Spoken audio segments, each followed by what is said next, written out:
I'm Robin Jaqua. Today we're going to be discussing the impact of archetypal symbolism on culture. I'm delighted to have three persons who have given a lot of attention to archetypal symbolism, especially in connection with the archives of research of archetypal symbolism. We will explain more about what that archives does in the way of work and impacting public education. But right now I want to introduce my three guests. First, Dr. Joseph Henderson. Joe, you've been involved with ARIS for a long time, the archives. How many years? Well, I think I first became active in it in 1975. Is that close to the start of the Well, it was still archives? it still belonged to the Bullingham Foundation, and I had something to do with its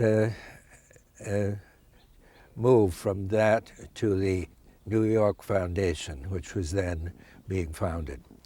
Well, I know you've contributed a lot through the years. Dr. Henderson is a senior analyst with San Francisco and is the honorary board member of the Archives of Research of Archetypal Symbolism. I'm glad you're here today, Joe. Thank you. And next, I'd like to introduce Charles Taylor, who has also been very committed to the Archives of Research of Archetypal Symbolism. Charlie, is it all right if I use your first name, Sure, Charlie? Okay. Charlie is also a senior training analyst with the New York Institute of Jungian Psychology. And I would like you to tell how long you've been involved in ARIS, Charlie. Well, I've been interested in it while I was in my training in the 70s, but I really became active when I had the feeling it was time that the archive published something in a book form. And that must have been a little over a decade ago, and as I got involved in it, I soon found myself sort of being the editorial chairman for the making of these books that you'll see pictures from and we'll talk about. Today, yes. Well, you put a lot of energy into it. I can vouch for that. The way I got into this was when I got a notice saying that the archive needed to hire an executive director. And I realized that would eat up all the money that it had. So I said, no, you've got to find a volunteer. So I ended up being the volunteer. And the executive director, is that your title? There wasn't any executive director. I didn't think so, but so you I took just the did job. part-time work and partly executive director until Amy learned enough from working together, so she became executive director in effect, but still called the managing editor. And now I'd like to introduce Amy Ronnberg, who is the guiding light of our archives research of archetypal symbolism. You've done a magnificent job, Amy, through the years, and I'd like you to say a few words about how long you've been there and what it's meant to you. I came there in 1979, and I think I stumbled in there like a fool of the myth, not knowing what it was, or I just asked for a job. And as things happen in ARIS, things come together. Someone had offered a grant, so I was hired for that money and has been there since then. And I have learned so much, and I think it's the nourishment of the images that keep me going, and I've stayed there since then. Well, I can see your enthusiasm, and it's been inspirational to all of us. And you're so committed and so dedicated. I really want to thank you for all you've done. I should say that as curator over these many years now, Amy has really been the guiding spirit of the archive in New York. I felt that way too, Amy. And so now I'm going to turn this over to you. But first I must say that you do have a title. You're the curator of the 15,000 or so images in the archives, and you're also the managing editor of the publications of ARIS. And that's a big job. So I think you're a qualified person to kind of lead this discussion on the images and the book. This is the first volume of the Encyclopedia of Archetypal Symbolism that was rather an ambitious undertaking, didn't you think, Charlie? From the Well, we board? found it was more ambitious than we thought. Right. But it's going to be a 4-volume series, and we finished 2 of them, and we're going to talk from the images in those books a little at this time. So I'm going to turn that over to you now. Well, this book has 15 chapters, and they all correspond to major themes. It's almost as if you could see the life evolving through these themes. They are universal, and you will find them in many places, and I will have to find the first image. This is the first chapter, and the theme of this chapter is the beginning, the creation. It's called Cosmos and Creation. And here you see an image of the sun wheel, who is the circle, who is the wheel that the sun crosses the sky over. And it's an image of the symbol of the sun god. The next chapter is an idea that we find in all places, that we all live at the center. It's called the center of the world. And this image is of the Dome and the Rock in Jerusalem, and it, in an outer way, combines the center for 3 religions. It's Islamic, Christianity, and the oldest, Judaism. And we also have in this chapter, in a way, the center, how we are trying to find our way to the center. By the image that comes very clear is how we try to go straight, but we always have to walk in circles, and finally maybe we'll get closer to the center. The next chapter is what then is being created, what comes into creation, what exists in cosmos. And it's the animals that comes first. And here you see an image of the frog. It's a little Egyptian faience piece, and the frog lives both in the water and on earth. It can travel between the worlds. It can cross the borders. And it also is becomes an image of birth. It sort of comes out of the muddy water where you don't expect it. And for the Egyptians, they saw the frog as a goddess. It was the goddess that helped birth to happen. It was the birth goddess. And there are not just animals in this created world, there are monsters too. We know them from our inner side. And here is Medusa. She is terrifying. If we look at her, we turn into stone. So we better not do that. She's very powerful. She is winged, and but she also helps new life in a funny way. She has when she is defeated, out of her came the horse Pegasus, that is the horse of poetry. So she's connected with life in a sort of a roundabout way. Out of the dark, new life also can come. And then the next chapter is, let's see here, the goddesses. And here you see Aphrodite. She's the goddess of beauty, of harmony, and she's that which in us that creates new life. It's the life-giving principle. And she's always portrayed in the most beautiful way as a goddess. Here she's riding a goose, and that connects us to the mother goose in our childhood. And then we have gods, of course. Here's a very fierce-looking god of Odin. He was a god of the old Scandinavian, the Vikings, and he only had one eye. He lost his eye because he gave it up to gain wisdom. And that's often what we also have to do. Something has to be sacrificed for us to grow or learn something.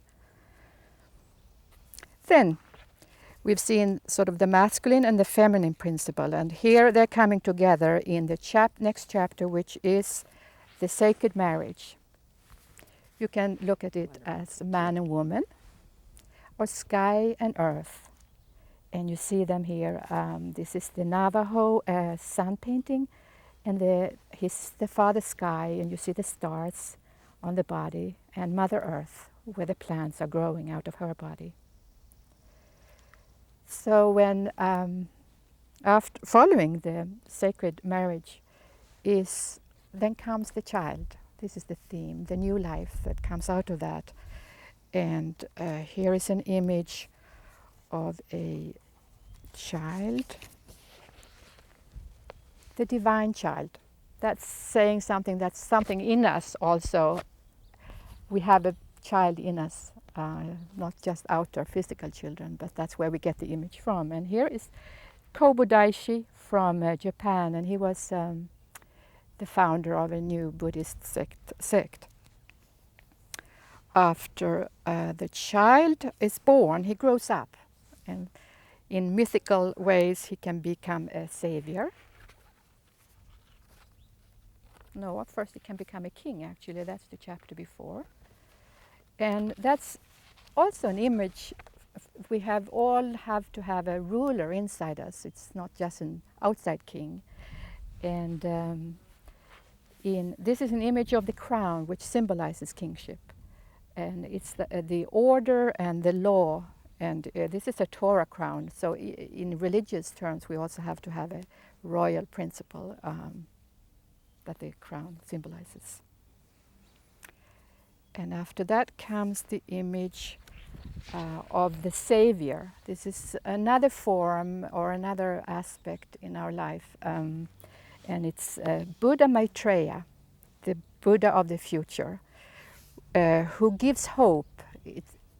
This Buddha says that even in darkness, one day will come when we will be wise enough to be able to receive the light, and he keeps that hope for us. Is that a bodhisattva in that it comes the Buddha back to earth to help others reach the transcendent consciousness? So, well, those are his helpers. This is Buddha. Yes, this is Buddha. All right. And his name is Maitreya, and he carries the hope, I think, for us, and the bodhisattvas comes and actually helps us also down. But it's a symbol of the light that always is there, and then we may be ready to receive it. Another aspect is when we grow up from a child, we have to become a hero or heroine. Here we see the Saint George on his white horse, and he is slaying a dragon. It says something about that we have to be able to stand on our own. We have to resist the destructive, the chaos around us. We must not let the dragon swallow us. And we kill it. We think we do, but it turns out it keeps coming back to us over and over again. And each time on a new level, we have to learn to see it again. And I think the Orient also has a symbol of dragon slaying. This is Bahram the Gore. And I think they are more aware of that the chaos is never disappearing, and that you actually know that out of chaos is where we get new life. So they have a more living relationship to it. They don't have to slay it necessarily. See, this is much more flowing form. And in the Far East, the dragon is very often a really creative symbol. That's right. As the dragon flew over the great flood in the flood myth, and with its tail marked the channels where all the people had to dig the trench to get the waters of the flood to flow out to the ocean so they could live. Yes. That's rather important, I think, too, in these symbols, that they have a light side and a dark side. And in Western culture, the dragon is more often a devourer and destructive, where in the Orient it's protective and creative. It shows. In the West, he guards the treasure and tries to keep it from us, whereas in the East, he's more likely to offer it up. Yes. So cultural differences, even the same image. Yeah.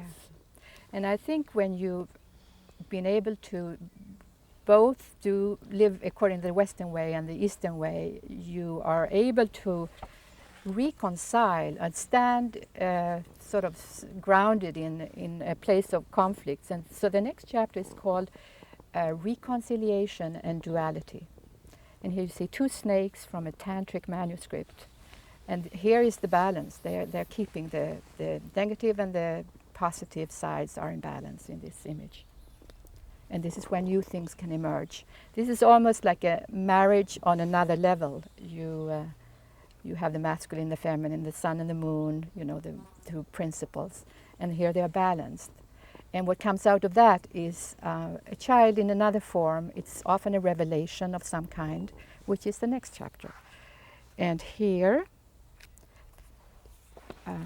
we see an image. The way we perceive new life can often be a dream, like in this image. This is Queen Trishula. She's dreaming.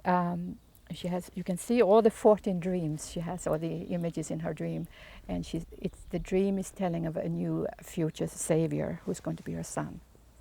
It's another theme we recognize from Western world too. The circle has going on in our life, and now the end has come. It's time, and this last but one chapter is called Death, and this is an image from a Christian crucifixion. But we also know that following death is in this image is resurrection. So that brings us to the last chapter. It's called Transformation. And the circle is now completed. Here is an image of an altar from Crete, and they probably put offerings in these holes. And it's as if historical time is linear, but our inner time is circular. We keep on going in circles. But as we grow, the circle comes on a higher level, a different level. And so this is where the book ends, with the circle and where it began.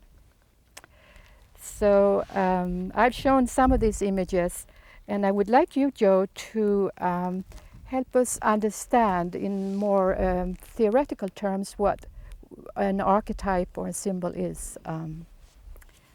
So would you please? The archetype, as Jung understood it, is an inborn tendency for the psyche to repeat old patterns of image and behavior, sometimes separately and sometimes together. The term archetype is a combination of two Greek words, arche, A-R-C-H-E, and typos, T-U-P-O-S. Arche means a first principle, and typus means the form that it takes in culture. So we have a creative source, and we have also the ability of that creative source to form images that enter the culture as cultural patterns. A good example of that is the labyrinth, the symbol of the labyrinth, where we see a pattern of circles and a center, and to arrive at the center is represented as a difficult passage of the initiate to go in to a center, losing his way, and only when he has found the center can he come out again, presumably having been changed in the process, to be aware of an inner meaning of his experience that is different from the outer. The labyrinth here in this picture is in the is at Chartres Cathedral in the stone floor, a beautiful example It contains about 11 circles, and there's an indication of a cross at the 11 circles suggest the world of sin, and the crossing at each point of the cross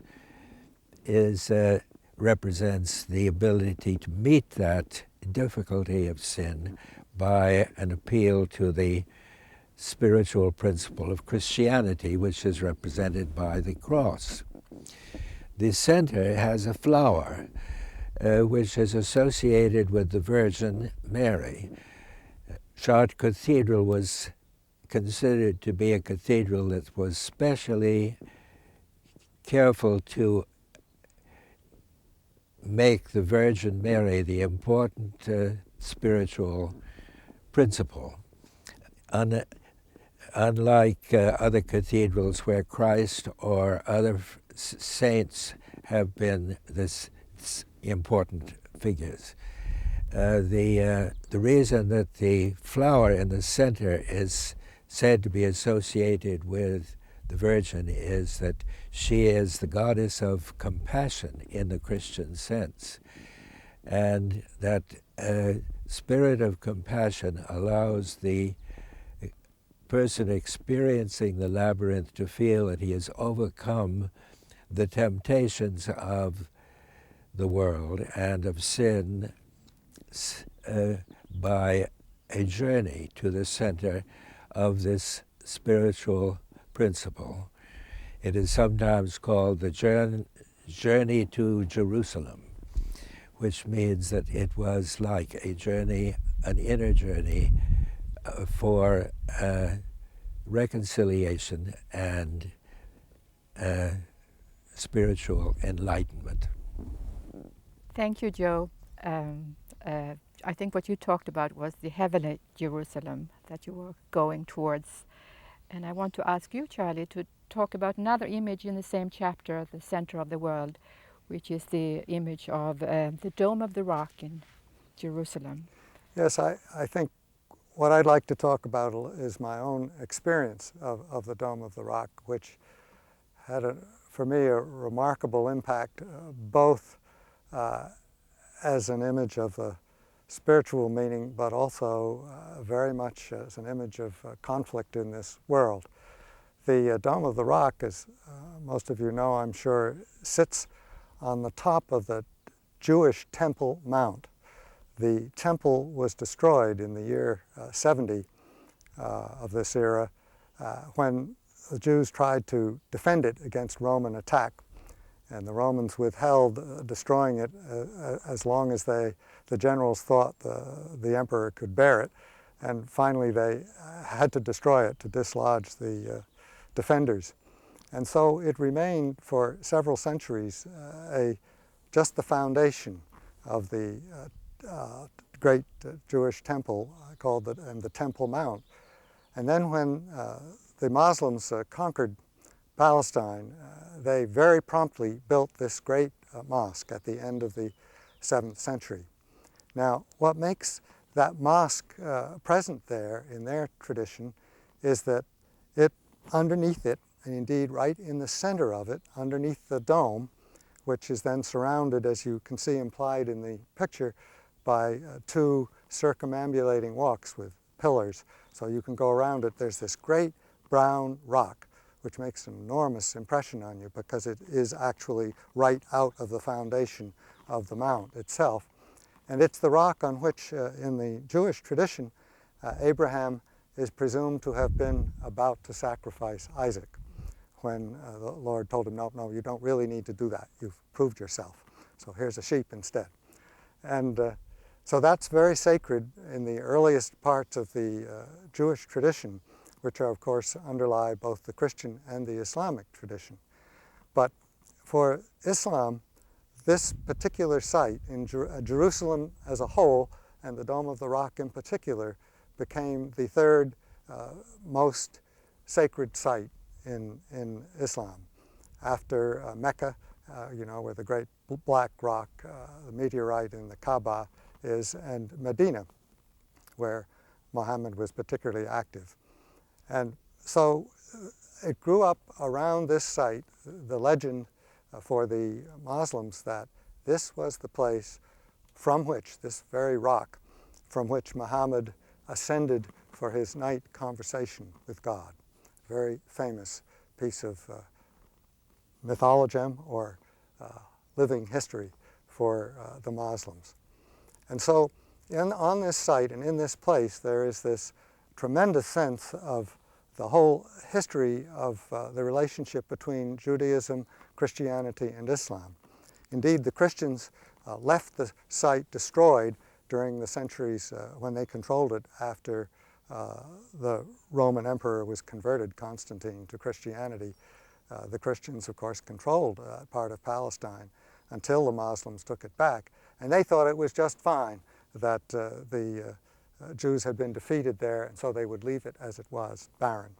But when the Muslims came, they built this beautiful, beautiful Dome of the Rock.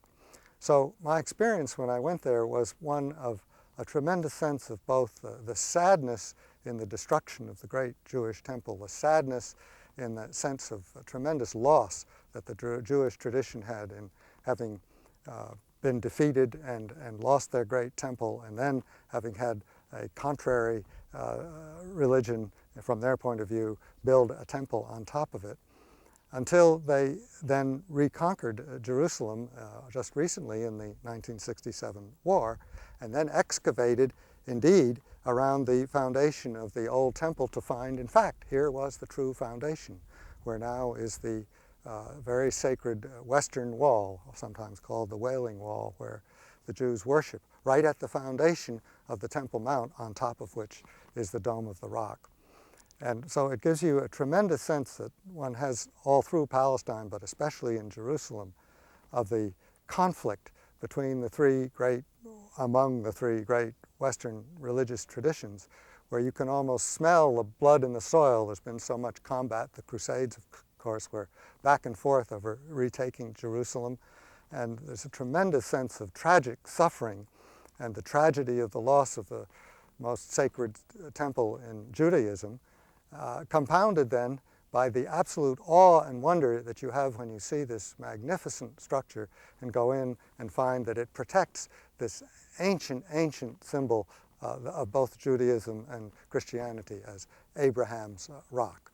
And it gives one a tremendous sense of how much a fanatical loyalty to the particularities of your own individual religious tradition creates bloodshed and death and disaster, which, as we know, all over the world continues to be a major problem. And countervailing that is this sense of absolutely numinous wonder that here, this sacred energy that comes up out of the Judaic ground, lives through the Roman defeat, and has on top of it this wonderful building, one of the most glorious temples in the world, which it's as if we could just see it symbolically and correctly, then you would really understand that all of these traditions are seeking the same kind of completion that is the goal, say, of the image at the end of the Labyrinth that Joe spoke of. And it's amazing that it's the something of nature that's the foundation. It's a rock. That's so yes, sacred. The rock, place. as in the meteorite at the Kaaba, is such a powerful image of durability. And of course, in the case of the Kaaba, as it was known to be a meteorite, an enormous meteorite at that, was a very strong sense of heavenly intervention that sent this great sacred rock down from above. You, Joe, wanted to talk about an image that also combines heaven and earth in a natural form. It's an image from the Navajo tradition of heaven and earth. Let's see here, Mother Earth and Father Sky. Yes, that is a picture that has many reverberations, not only the Navajo Indian sand painting here, but also we find it among the Polynesian people of the Pacific. The idea of Mother Earth and Father Sky here is represented as totally harmonious. There's a little line drawn between his mouth and her mouth, indicating a harmonious interchange of thought and feeling. In the Polynesian version, it is conflict between the two. The first people felt that it was not good for Father Sky to be lying on Mother Earth because they couldn't breathe and there was no atmosphere. They were oppressed by it. So they chose Tane, a hero figure, who was to separate Mother Earth from Father Sky. So he put his head and shoulders against Mother Earth and his feet against Father Sky and pushed and elevated Father Sky above and Mother Earth below. So then they could all come to life and breathe, and that was the beginning of creation. The dew that falls is said to be the tears that Father Sky is still shedding for Mother Earth down below. So you see that the idea of union and separation comes into this beautifully. In this picture of the Navajo Indians, you see how beautifully they have represented it. They're separate but unified. The unifying principle surrounding it all is the rainbow, which suggests that an ideal union could be formed of these two very opposite principles. Thank you, Joe. And Robin, you wanted to talk about this image of the child. I like that image very, very much, and it speaks to me really to my soul as an image of wholeness and with the symbolism of the divine child. This is in the section of the divine child in the book. We have a symbol really of the self. We're now talking psychologically of the self as the center. And every child comes into this world and automatically, it seems, has a sense of centeredness, of being the center of the universe, and always in relationship to the mother and the father. We talked about the archetypal Father Sky and the archetypal Mother Earth, but the child first interacts with the personal mother and father. And we know from experience the child projects the divinity of the father and great mother, great father and great mother on their personal parents, and that creates a great deal of problems psychologically as they go through the growing up process, because no mother and no father can live up to that projection. But it's still an incredibly important experience for a child to feel special and divine. And that comes through the mother and the father of bonding with the child.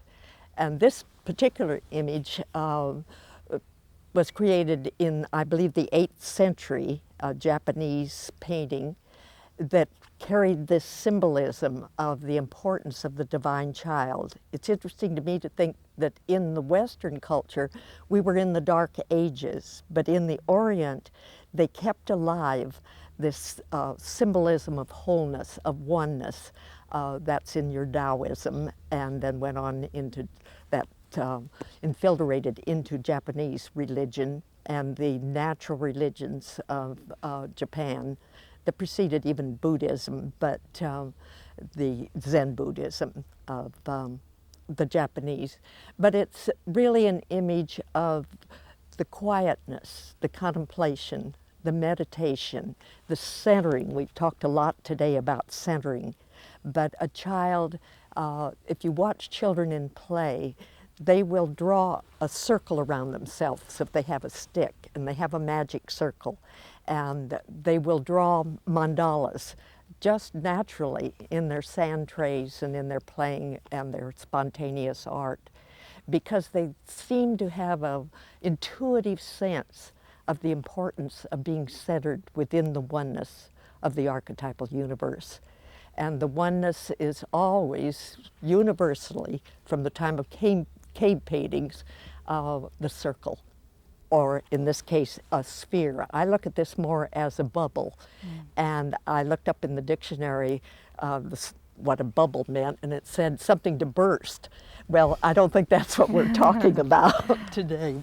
We're talking about the eternal soup that we live in of the archetypal forces and the source that you talked about, Joe, and being centered in the midst of that great reality that's invisible. And that's another reason I like the radiance and the luminosity of this image, because it does convey the idea of the archetypal oneness within which we all live and has such power in both our beingness and our becomingness of our growth and development. And if somehow we can keep a sense of that, I think it makes a difference in how we live our lives in the world of the here and now. So the child comes naturally after the parents. That's the divine family, father, mother, child. Whether it's a girl or a boy makes no difference whatsoever. We're talking androgyny in the way of principles, universal principles of the dynamic three, and then coming together with the sacredness of the child. I can't look at a child, but what I think of the divine energy that's within that one being of a child.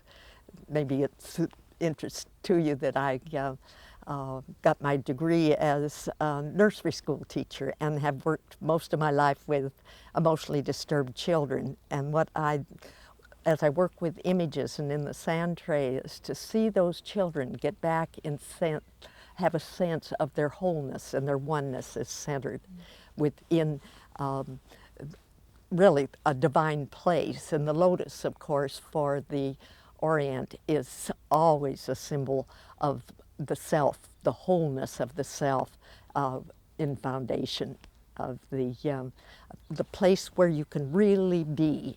And in Oriental religion and philosophy, it's so much more often a sitting position, like in yoga, being in a sitting position, not as active as some of our Western images, religious images of the standing form, but the quietness, the yin of the Taoism is the quiet, the passive, but the centering process that's with us. Does anyone else have the feeling for the picture? Well, I wanted to pick up on one of the things that I feel is held in common by this image and the one that Joe talked about, that both have this tremendous sense of harmony.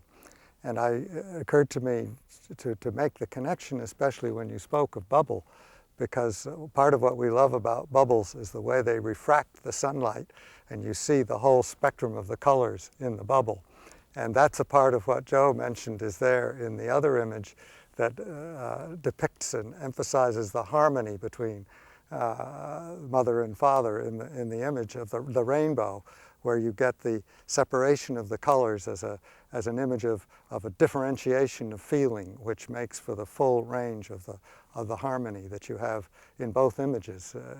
Each has a tremendous sense of how the storm is over and the combat has gone, and there's now that sense, like as there is in the rainbow of the covenant, oh, I won't do that again. It's going to be differentiated now. And that's very true in both images. I would like to say one more thing as I'm sitting here and looking at this, is the color green is so predominant, and green symbolism is the life spirit in nature, the greenness that we're sitting around today, and we respond to greenness as life force, and there's so much life force in this picture also. I also was reminded of once at the archive we were going through all the images from beginning to end, all 13,000 of them, and it turned out that in the early art there were so many more circles, and we noticed that they had an effect on us, that the early art with this harmonious, beautiful forms, the greenness, the circle, the balance, actually had a physical effect. It made our bodies calmer, more quiet. And as we went through and came to more modern art, and when it's more split up, more fragmented, we start to get very anxious and sort of irritated almost. And it's, I think that was an example how art, without us really often being aware of it, affects us. It connects us into our body in a way. And our nervous system, I think, Yes. responds. We Yes. don't realize it, but it's going on all of the time with the perception of our eyes, what we see. But then something happens in the interiors of ourselves that we really can, if we quiet ourselves, get back to a sense of the wholeness, the totality of the self, and the centering that's necessary with it, away from the chaos. I mean, we don't have much control over the chaos out in the outer world, but we do have some control over our own sense of wholeness. So that's what I wanted to share. Thank you. It also, maybe you can say something, Joe. It says something how the image becomes a language between the self, the conscious self, and the unconscious side.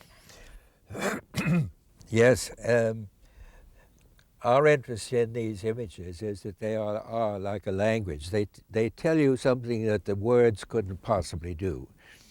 You get something from these sacred images that is like a form of comprehension. It is not just an aesthetic appreciation, although that exists.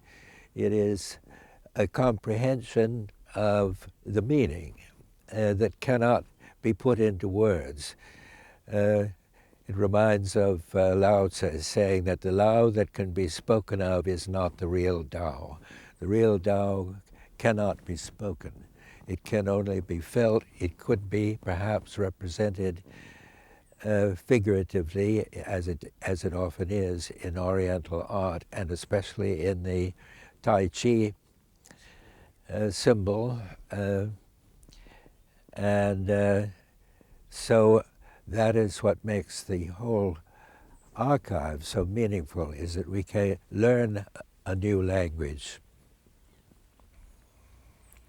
And we learn it from the ancient traditions. From the ancient traditions, yes. It helps us in our own lives. Yes, that's right. That's right, Ami, and I think that we've talked a lot about how they relate to the psyche, but I think it's important that we also think how the images affect our bodies. And I think that was a little behind our selecting the body as the theme for the second volume of the Archetypal Archives book on the Encyclopedia of Archetypal Imagery, or Archetypal Symbolism.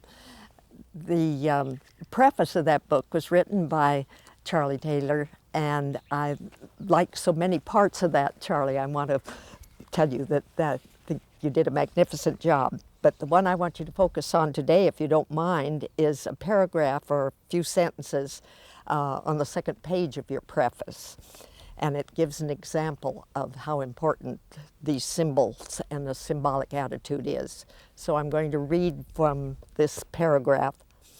A vivid example of the importance of a symbolic attitude is provided in the present volume by the chapter on skin.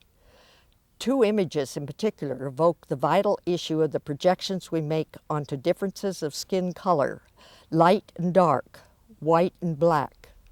These two representations, White Tara and Black Virgin of Einsiedeln, invite us to contemplate the psychological issues that lie beneath the negative and the positive meanings projected upon skin color. And so I thought if we took those two images and had some discussion about that of projection and the color symbolism that goes with that.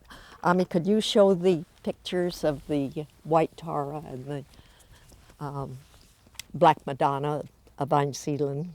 Yes, Robin, I think that obviously any chapter that treats skin significantly as a part of the body, skin, as I'm sure most of you know, is really a tremendously important organ of the body.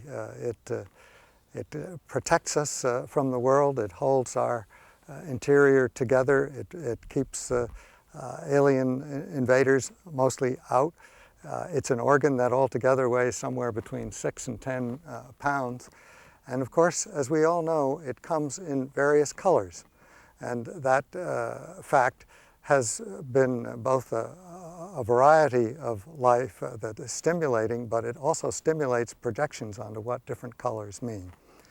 The white Tara there before you is a 17th century Tibetan sculpture, only 6 or 7 inches tall.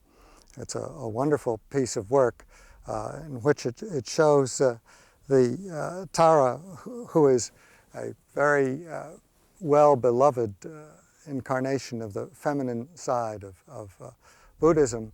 And she has, as in that tradition, quite a few of the images come with different skin colors, but hers is white, or in the sculpture there is silver.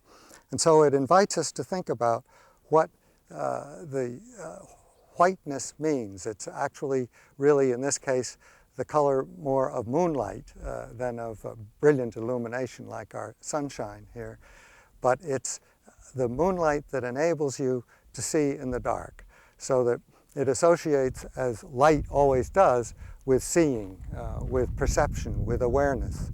And in this case, her white skin is very much an image of the power of the moonlit illumination to bring up out of the dark the beginnings of perception of what might be there in the dark of the night and the unconscious and the surround out of which we all come and in which our life is generally brought into being in the first place.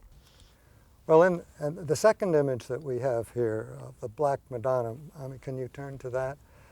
This really brings into focus the other side of skin color, because here is an image of the Mother of God, the Madonna, in the church at Einsiedeln, which is a 15th century sculpture of some considerable size, here quite adorned. Apparently in earlier times she was often much more bare. But of course, when this sculpture was first made, it was a Caucasian white color. But she was so venerated in this church, and this is true not just here, but all over Europe. There appear to have been maybe in the end 900 such images. But in this particular case, it seems quite clear that she blackened over time because so many candles were burned in veneration below her. And her skin gradually turned from white to very dark. And after the end of Napoleon's aggression, they did a renovation of her, and the fellow who did it discovered that underneath this blackness, which by then was presumed to be the way she naturally was, she was white. And that, he was very clear, the restorer, that that would never do.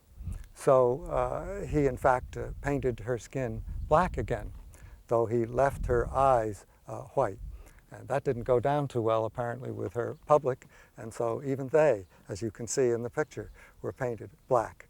Now, that's a very interesting phenomenon, that here is the Mother of God venerated in the European tradition, where the presumption is, always has been in most renderings, that she was white, but she not only becomes black, but she is made to stay black because the power of the psychic energy in seeing her that way is so strong.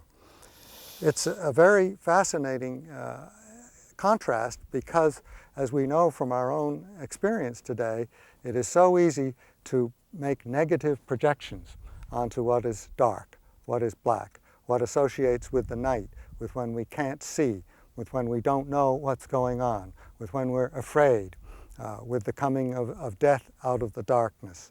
And so it makes a very strong contrast in the book and raises the question very much of what really is the nature of these projections onto light and dark. And of course, the fact is that the living energy behind the seeing of this image and others of the Virgin as black is that there is something very positive in the blackness that needs to be honored, and that the, you might say, the folk psyche or the collective psyche just insists that that be recognized. Of course, it's partly the earthiness of the fertile mother of God, the groundedness in the darkness of the earth and of the fertility of the night. But it's also that sense that there is in the dark everything that comes to the light begins in the dark. That as Jung is fond of saying, with all the opposites, no one would have reality if the opposite were not also true. And if we had a condition in which there was only dark, we would know nothing of light. If there was only light, we wouldn't have any sense of the play between light and dark at all. And the coming of consciousness out of the dark into the light wouldn't have any really significant symbolic meaning in the way that it does. And this is a very helpful image, because when we explore back in more ancient times, we discover that there are, in fact, in addition to the image of the Virgin, in many cases here, the sort of underground culture being seen as black, that there are images of the goddesses Artemis and Demeter, who are also represented, not always, but not infrequently, as being dark, to emphasize that connection that the goddess has to the earth, to the night, to what takes place in the dark, and all the sexual vitality and fertility and new life that comes out of the dark. So there's a very strong awareness in the tradition, in the archetypal tradition, that is very relevant to us today, when we find not only white people projecting negatively on dark skins because of all the fear and distrust that we have of the dark, and the projection of our own instinctual nature and our own dark places onto others because we don't want to acknowledge them ourselves. But not just for whites, it's also the case that it's very difficult for black people to know where to turn to honor their own darkness. And we can even see, as black people who are able to be candid about it, as they certainly are among themselves, that the whole tradition, if you look at the history of Ebony magazine and all these other artifacts of our collective culture, where the lighter skinned gets the favored treatment. And it's still true. And it's really a deep deprivation for our culture as a whole, that the darkness tends to be seen in so one-sidedly negative a way. And I think the image of the Black Virgin here, although it is now almost 500 years old, really speaks to our need to honor the dark side of our own nature, what Jung would also call the shadow side of the individual personality, all the things about ourselves that we don't like, but also all the things about ourselves that in fact are in the dark and that need to come to the light, and that when they do come to the light, say in the moonlight of Tara's being, bring up the new and the creative and the positive energy, which it's so necessary for us to appreciate in each other, in our culture. And so I think that this is just one of the many places in which the book on the body illuminates awarenesses that speak very much to our condition, which, as you know, it's possible for the president to begin to talk about the race problem being so serious in our culture, but it doesn't seem yet to be possible to talk as a politician about the mechanisms of psychological projection and the way in which symbols work, both creatively and destructively, when we do project the negative on always someone else. We see the mote in the other's eye instead of the beam in our own. And so I think that it's just this is one example of how these books really do speak to our condition today. Thank you, Charlie. I think we've covered pretty well the idea that the cultural part of our existence, our outer world existence and our inner world, have to come together in some way, and it will take a psychological attitude. Joe, do you have anything you could say on wrapping this up today? Well, the most useful classification that I've found for myself in my own work with people in studying the nature of their dreams is to look at the imagery from a point of view of the personal psyche, the cultural psyche, and the archetypal psyche. They don't often appear singly. They are usually a mixture. But You can see dreams that seem to be almost purely archetypal, others that have a cultural overlay, a sort of memory, historical memory coming into focus. And the personal, of course, is simply that element of the body, my body, the body that represents the ego, and the importance of that as a point of reference. So with those three elements of which are not really classifications because you can't keep them separate, I find it easier to find my way around among the dream images. That's very interesting, and I think that our talking about the archetypal unconscious, and it is unconscious, as Jung said, and we maybe could get more appreciation for the blackness and the creativity and the powers of transformation that come up with these images to affect our daily lives, and maybe then we would have more excitement and not so much projection on black, but begin to work with it as a great harmony for our own unity, our spiritual growth, as well as our physical health and well-being. Joe has reminded me, in thinking of patients' dreams, of how often people who think of themselves and are consciously quite liberal in their racial attitudes will nevertheless bring in a dream that embarrasses them a good deal because the key antagonist, opponent, or threat in the dream is darker than they, and it comes to them as a shadow figure that is very threatening, and they haven't thought of themselves as caught up by this projection, and then have to recognize that even though their conscious attitude is quite open to the dark as a positive and equal factor in their experience, that unconsciously all the cultural tradition is loaded against them, and the tendency is to see everything threatening and new, which indeed many times what we most need comes to us first in a negative and threatening, fearful way, because it breaks up the stable condition in which we're temporarily balanced. We see it as a great threat and have to recognize that, oh, well, yeah, now that I think about it, actually that person seemed to have a tremendous amount of energy.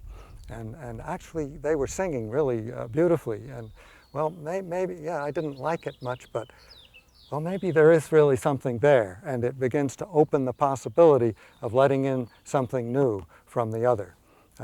From the shadow side of their own personality comes the creative growth potential that they now need to honor, and that really changes their attitude toward the dark. So Very good. I think so too. And I want to thank you all so much, and I hope that you've enjoyed it. I've certainly enjoyed having you here. Very much. And you're going to have an opportunity to talk more about Eris, but I think that's enough for today. Thank you. Thank you, Robin.